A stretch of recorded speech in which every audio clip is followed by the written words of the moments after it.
Enfant, j'ai quelquefois passé des jours entiers. Poème d'Alphonse de Lamartine tiré de Josselin.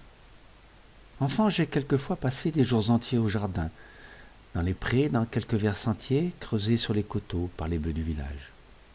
Tout voilé d'aubépines et de murs sauvages, mon chien auprès de moi, mon livre dans la main, m'arrêtant sans fatigue et marchant sans chemin, tantôt lisant, tantôt écorçant quelques tiges, suivant d'un œil distrait l'insecte qui voltige, l'eau qui coule au soleil en petits diamants, ou l'oreille clouée à des bourdonnements, puis, choisissant un gîte, à l'abri d'une haie, comme un lièvre tapi, qu'un aboiement effraie, ou couché dans le pré, dont les gramènes en fleurs me noyaient dans un lit de mystère et d'odeur, et recourbaient sur moi des rideaux d'ombre obscurs.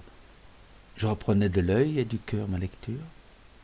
C'étaient quelques poètes au sympathique accent qui réveillent à l'esprit ce que le cœur pressent.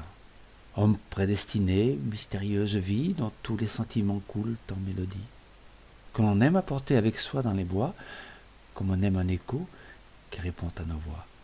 Ou bien c'était encore quelque touchante histoire d'amour et de malheur, triste et bien dur à croire. Virginie arrachée à son frère et partant, et la mère la jetant, morte au cœur qui l'attend. Je la mouillais de pleurs, et je marquais le livre. Et je fermais les yeux, et je m'écoutais vivre. Je sentais dans mon sein monter comme une mer de sentiments doux, fort tristes, amoureux, amers, d'images de la vie et de vagues pensées sur les flots de mon âme indolemment bercés, doux fantômes d'amour dont j'étais créateur, drames mystérieux et dont j'étais lecteur. Puis, comme des brouillards après une tempête, tous ces drames conçus et joués dans ma tête se brouillaient, se croisaient, l'un et l'autre s'effaçaient. Mes pensées soulevées comme un flot s'affaissaient. Les gouttes se séchaient au bord de ma paupière.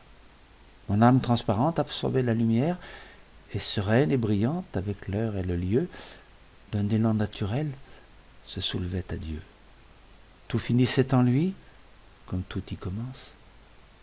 Et mon cœur apaisé s'y perdait en silence.